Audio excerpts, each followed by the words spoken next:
In 1964, a group of men started showing up in rural Florida.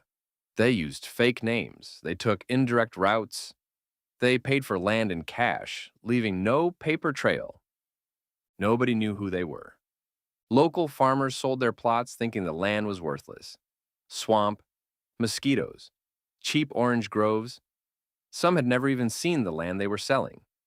They'd inherited it and never bothered to look. Behind all of it, one man. A man who wasn't just building a theme park. He was building an entire world, from scratch, on top of a swamp. And he would never live to see it finished. 1955. Disneyland opens in Anaheim, California. It's an immediate success, but Walt Disney has a serious problem. Around his park, other entrepreneurs have moved in fast. Cheap motels, low-end diners, neon billboards screaming at the parking lots. Walt looks beyond his gates and sees exactly what he despised. Noise, cheap money, everything he didn't want attached to his name. He'd built the best park in the world and controlled nothing around it. Walt makes a decision. Never again. If he builds something new, he controls everything. Every inch, every hotel, every road leading to the front gate. And to do that, he needs land. A lot of it. Enough not just for a park, but for a city. And he needs to buy it without anyone knowing it's him. 1958. Walt Disney commissions a confidential study to find the perfect site for a new East Coast park. The answer comes back in 1961. Central Florida. Year-round warm weather. An expanding highway network. A brand new interstate being planned, I-4, cutting right through the area. In November 1963, Walt charters a private plane. He and his team fly over the region. When the plane crosses the intersection of I-4 and Route 192, Walt looks down and says, "This is it." But there's one critical problem. If a single farmer finds out Walt Disney wants his land, the price goes through the roof, and the entire operation collapses. Walt creates Project X, later called Project Florida, a corporate intelligence operation. Teams travel under assumed names. Lawyers are hired in Miami, far from Orlando, to throw people off the trail. Purchases are made in cash. Deed registrations are deliberately delayed. The shell companies buying the land have names crafted to reveal nothing, or everything, if you know how to listen. One is called MT Lot Real Estate. Say it out loud. MT Lot. Empty lot. Walt Disney was hiding behind a pun. Agents managed to buy land for as little as $100 an acre, because sellers genuinely believed the swampland had no value. Some owners had never set eyes on what they were selling. Who would want swamp? Between 1964 and 1965, the operation quietly acquires more than 27,000 acres across 2 Florida counties, a landmass larger than San Francisco. But secrets this size don't last forever. October 1965. A reporter at the Orlando Sentinel named Emily Bavar won't let the story go. She flies to California, gets a sit-down with Walt Disney, and asks him directly, "Are you the one buying up land in Florida?" Walt doesn't say yes, but he doesn't say no.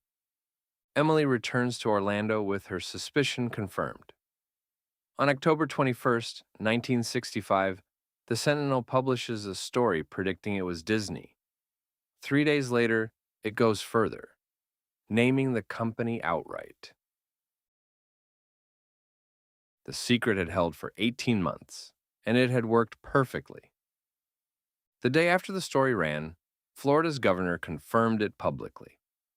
On November 15, 1965, Walt Disney held a press conference in Orlando and announced the project, estimated at $100 million, to the world. Land prices around the purchased area spiked immediately. Exactly what Walt had feared, but it was too late for speculators. He already had everything he needed. December 15th, 1966. Walt Disney dies of lung cancer. He was 65 years old. The Florida park, the most ambitious project of his life, was still a swamp. Construction hadn't even begun. Walt had visited the site in person only twice.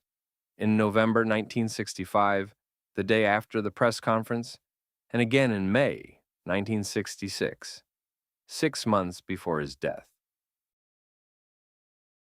He never saw what was coming, but someone else would.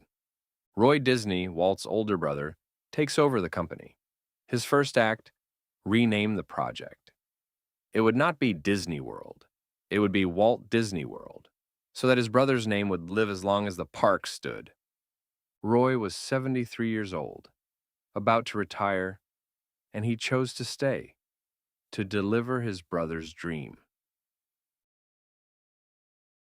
1967. Construction begins. And the first challenge is literal, the ground itself. Central Florida sits on top of a massive underground water table, so high that any attempt to dig a basement or an underground corridor would flood immediately. But Walt had designed something no theme park in the world had ever attempted, an entire invisible city beneath the guests' feet, controlling every operation from below. How do you build underground when you can't dig down? The Imagineer's solution was brutal in its elegance. You don't dig down, you build up.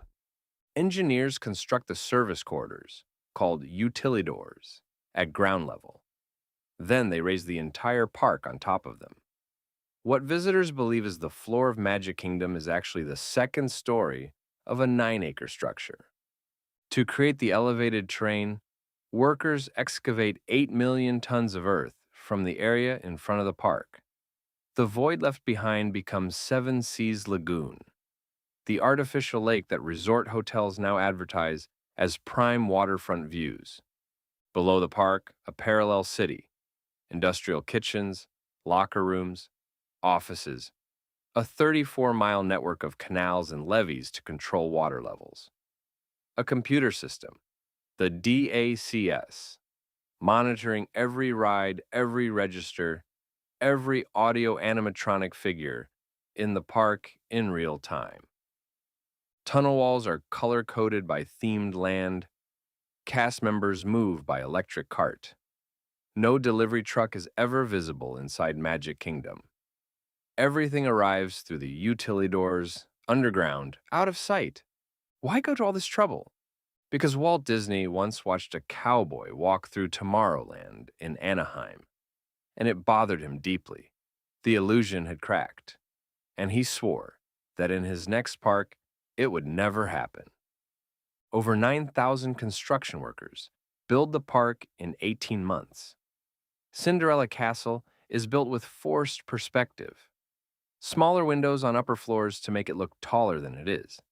Engineered to withstand hurricane-force winds. October 1st, 1971. Walt Disney World opens its gates. Roy Disney is there. At 78 years old, standing beside Mickey Mouse, he officially dedicates the park to his brother. After the ceremony, Roy turns to Lillian Disney, Walt's widow, and asks, "What would Walt think of all this?" She answers, "I think Walt would have approved." Roy dies 2 months later, on December 20th, 1971. Exactly 5 years and 5 days after Walt. The two brothers who started everything, one with the vision, one with the discipline, would never see what they built become the most visited theme park on Earth. Final beat, silence. But before he left, Walt said something that stayed embedded in the walls of the project. "It will never be completed, It will continue to grow as long as there is imagination left in the world. The Florida Swamp today welcomes nearly 18 million visitors every year, and it's still growing. If you want to know how each of the four Walt Disney World parks was designed and built, Magic Kingdom, Epcot, Hollywood Studios, and Animal Kingdom, drop Walt in the comments. Every comment tells us this series is worth continuing. And if you're not subscribed to Storica yet, hit that button, because this story is just getting started.